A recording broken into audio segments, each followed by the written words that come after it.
I want to talk to you guys about, the anatomy of a right-wing lie, because we're seeing, the perfect example of it unfold in real time over the past day or two, and it's really something to behold. So there's a very, very rare winter storm that's just obliterating Texas. I mean, all of Texas was impacted by this storm.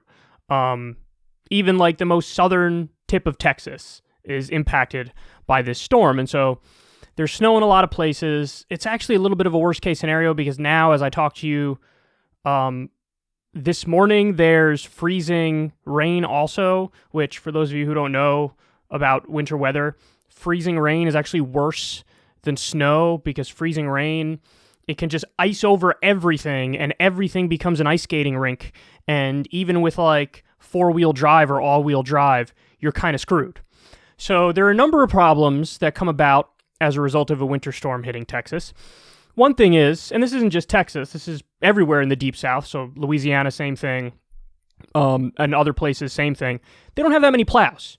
So, when a storm hits here in New York, there's a significant amount of money in our state and local budgets that's allocated towards salt and allocated towards plows.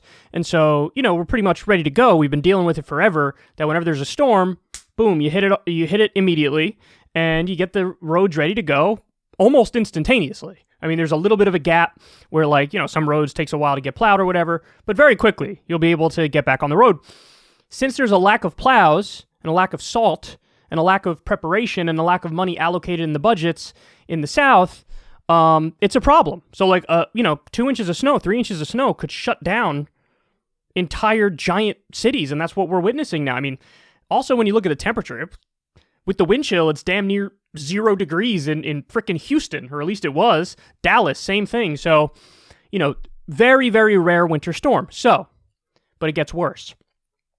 The Texas power grid couldn't handle the need for power. And so a lot of people lost their power. Now, it's bad enough when you lose your power in the summer.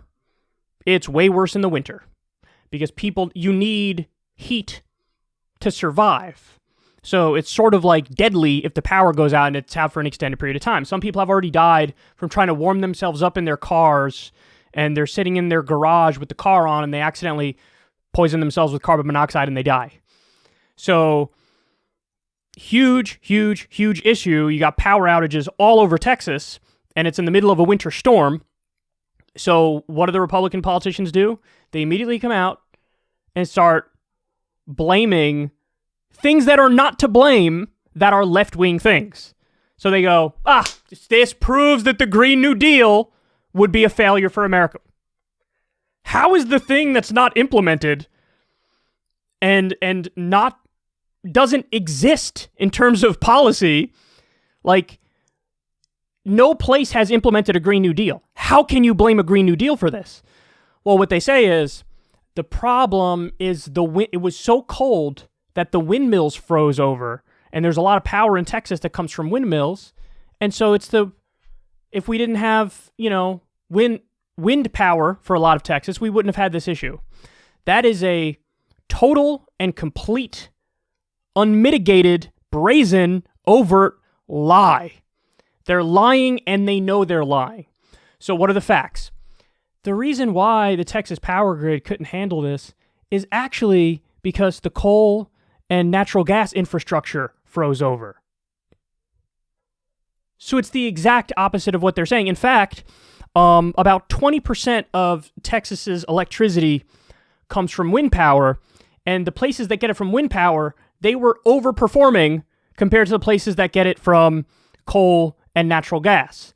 You know what the real problem was? They didn't winterize the infrastructure, because it's very rare that they get winter storms. So they're like, I don't know, roll the dice. Let's not winterize it.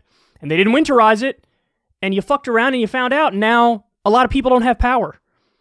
So the real problem was the lack of efficient regulations, because other states force, the infrastructure to be winterized so that when something like this happens, you're protected and you're safe and the power won't go out.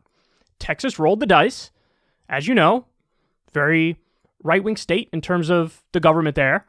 And as a general rule, they're anti-regulation. And so they thought, we don't need, regulations that say winterize the infrastructure. And this is what happens. They didn't winterize the infrastructure, and so it was the natural gas and the coal infrastructure that froze. So again, I just need everybody to understand something. They are lying at 1,000 miles an hour. The second this happened, that talking point was released. And it was probably from the fossil fuel industry that they released this talking point. The problem is the windmills froze over, and that's why there's power outages, so blame green energy. There's been windmills in Antarctica for over a decade. In fact, you know what they do with windmills? They heat them. They heat them so that when it gets freezing, they can still work. They've had windmills in Antarctica for over a decade. The issue is not windmills. The windmills overperform. The issue is the lack of regulations to winterize the infrastructure, and so the natural gas infrastructure froze, as did the coal infrastructure. So they're lying at 1,000 miles an hour. I've heard this talking point from a variety of Republican politicians, and I've also heard it endlessly on Fox News. I just want to be clear about this. They are lying. They are lying, they are lying, they are lying, and they know they're lying. Now you know the facts. So go out there and educate people and let them know this is a bullshit fossil fuel talking point. That's what this is. And the fact of the matter is, if they had more wind power, they would have been better off. Or if they winterized their infrastructure, they would have been better off. So the real takeaway is a lack of efficient regulations was the problem, not green energy. But this is what they do. They're sleazy, and they lie. And by the way, I should also know, this will be the final point in this segment here, but there were pictures of, downtown Houston was lit up like the Vegas Strip. They had power. Nobody was even in the work buildings, the towers and whatnot in downtown Houston. But it was lit up. In residential areas, in many lower income residential areas, power was out. So they were doing these rolling blackouts. And why would you keep power for the business district when not many people are in the business district? And shut it off for some residential areas. And then they pretended like they didn't do anything wrong. Unbelievable, man. Unbelievable. Just know they're lying. Don't buy into the propaganda, because that's exactly what it is. Propaganda.